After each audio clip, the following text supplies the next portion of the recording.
Hello and welcome back to the Franchise Growth Pod. My name is Belle, Director of Marketing at AC Inc. And we are back today on the podcast with Mr. Brecon Gage. How are you doing, Brecon? I'm doing great, Belle. Thanks so much for having me back. Oh, of course. We had a whole argument last time about like We did. saying favorites, but I still stand by that everyone can be my favorite, and you are one of my favorites. See, at least I'm not your least favorite. That's true. That is a great I'll win take it. today. I'll give that win to you today. Yes. I am so curious how you are feeling about 2023 as we're kind of heading into it here. What are your feelings, thoughts? Are you someone who's like all about a new year? You kind of don't care?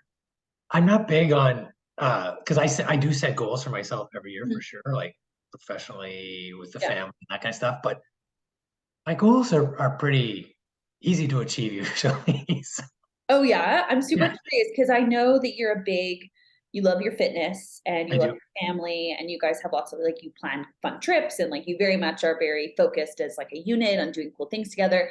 Are the goals kind of similar to that, like Yep. going on a family trip or like running a race or something like that? Like what kinds of goals do you generally set? Well, let's be honest. I can't run any races anymore. But yeah, they're very much like, yeah, get a family trip in. Um, support one of our kids transitions to middle school or high school or whatever it might be. Yeah. Uh, Continue to work with the kid on this area that, whatever. And then professionally just, helping my clients, et cetera, et cetera. It's they're, and I don't believe in setting New Year's resolutions necessarily because I don't know, when you're a parent or you're a professional, there's just always new goals. So I so agree. I'm actually a big advocate too of that. Like I think what I really love, I really reflected on this recently. I think I really love a reset time. Like I really like September, even though I haven't gone back to school in ages. But I still really like September is very much a reset time. And I really like that, the spring is kind of a reset time. Like, when the like sun starts coming out more often, all that kind of thing. Like that feels very reset. January feels right. very reset. Like I really like those times of year, and I think it's so fun to like get to set goals every so often. I mean, January is a good time because it's like you're starting off Yeah. things, But but I do I really always like those times of year. the people who set them in January, I always wonder, like, what if you set a goal and you accomplish it in 3 months? Are you done for the year now? You just no more goals? I don't have to Yeah, set any more goals. I'm good. I feel like we're kind of, I don't know a lot of people who just set New Year's resolutions. I know a lot of people who set intentions or who have Yes. themes or words that they focus on. A friend of mine is doing a theme of like wellness is kind of their theme Right. of this year. And that's That kind of makes cool. There's sense. a whole bunch of goals that kind of go with that. But yeah, I don't know. I'm with you. I don't think resolutions are kind of as cool as they were years ago. And Is and that what you back pre-COVID when I used to go to a gym before, said? you Yeah, know, um, like it was crazy. Like January, February, the gym would be packed, and by March break, it's back to being empty again. it's so true. Yeah. Every year. And it's Every kind of annoying when you're an ongoing, either we never liked it a as or much a the New goer, Year's. yeah, and then people just all file in for a month and a half, and you're like, wow, now it's just busier. Yeah. So yeah, that is definitely a pain if you're a regular member at something like that. Um, well, I'm trying to think of a good segue right now. Um, Well, goals, Goals, coaching. coaching. Come on. Love. Okay, that's great. There we go. So speaking of goals, I just thought of this. Speaking of goals, I wanted to do an episode. We have a lot of people reach out to us with questions. Obviously, we specialize in helping franchise systems with their franchisee engagement and profitability. We do that in a ton of different ways, but obviously our big theme is field coaching and just franchisee support in general. We do infrastructure building, we do fractional field coaching, we help you hire field coaches, so many pieces of that. But a big thing that often is like the intro point for us of being introduced to people or having people reach out to us kind of asking questions is this difference in types of franchisee support. And I know that there's lots of ways you can support franchisees, and we're going to touch on a few of those today. But maybe you want to shed some light a little bit on there's two types of kind of franchisee support, and there's two types of this kind of coaching support, whatever we want to call it.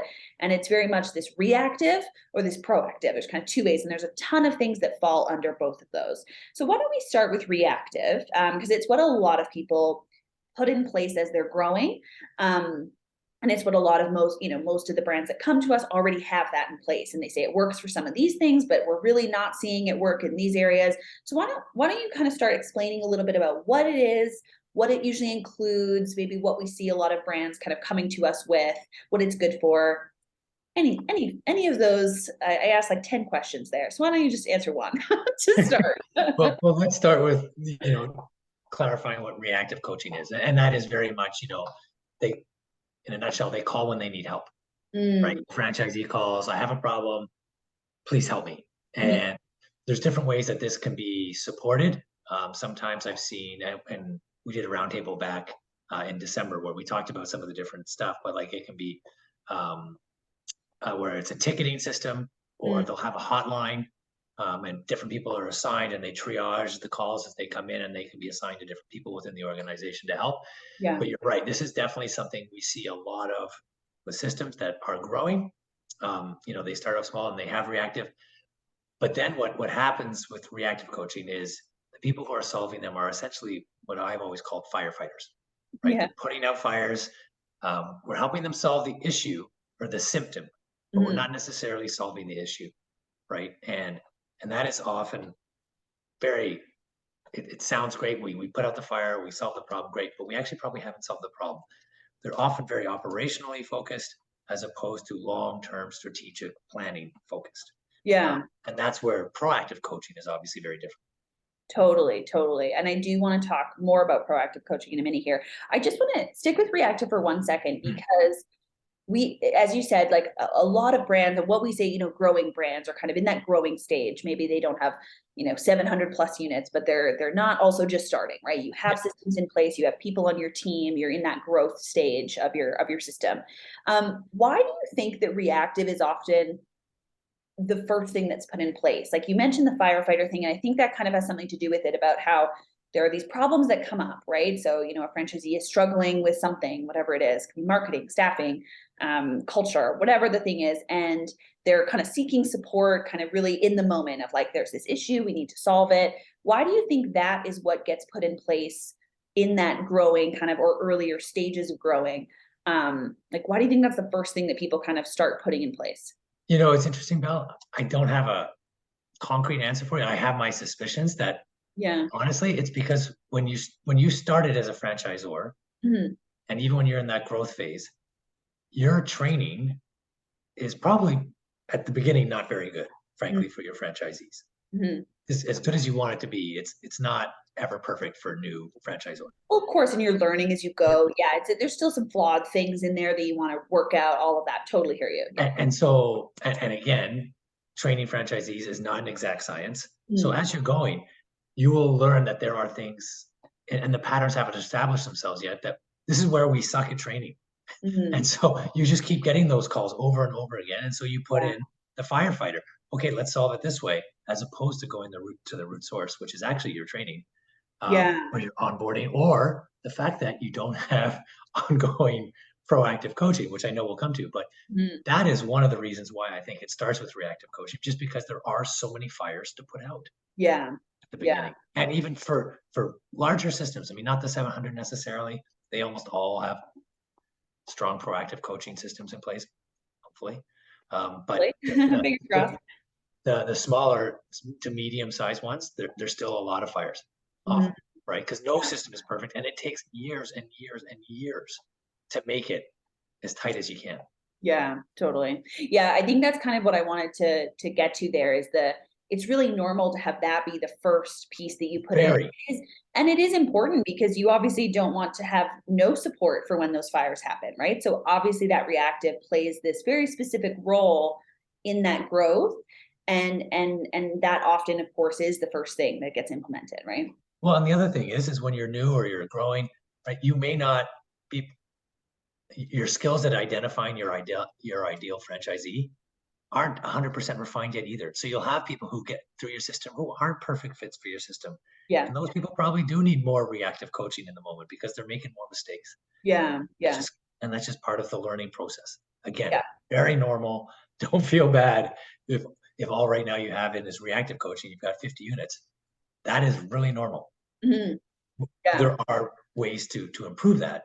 But again, No, we're not throwing shade on anyone here. Totally. And that's kind of what I wanted to clarify in this first, and starting with the reactive is the defining kind of why that's usually, the first thing that gets implemented and what it really does and how it helps your system. And then we're going to take a quick commercial break in a second here. And then I want to dive into um, the proactive piece and how you can kind of start implementing that. And even if you have it implemented, making sure that it's really refined, to kind of make sure that both of those things are being tackled, right? Both types of support are being addressed in a system. So we're going to take a quick commercial break, and we will be right back.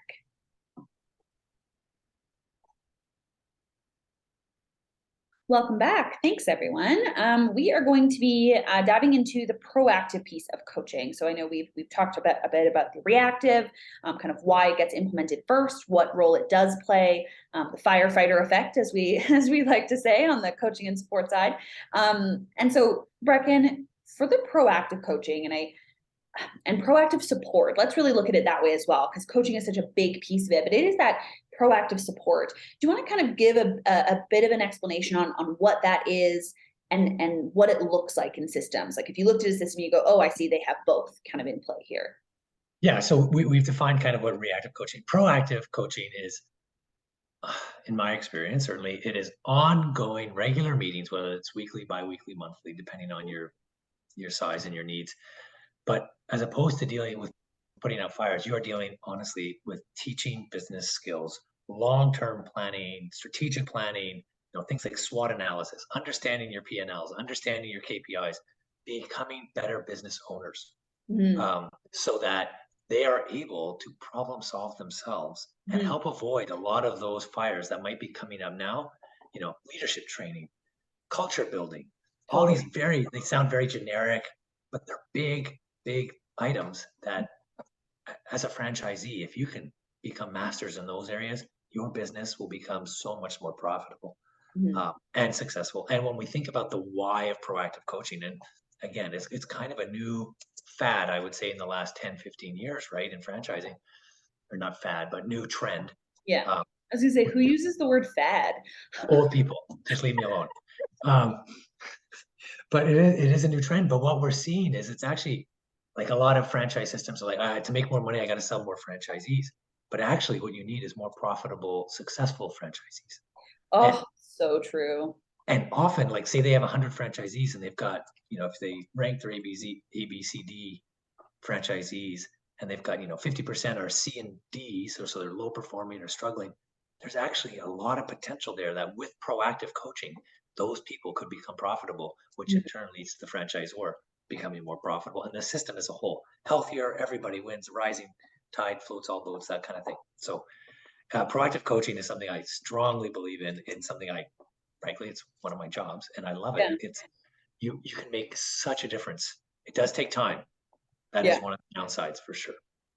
Yeah, and I think it's kind of like everything that ultimately leads to like really long-term established success.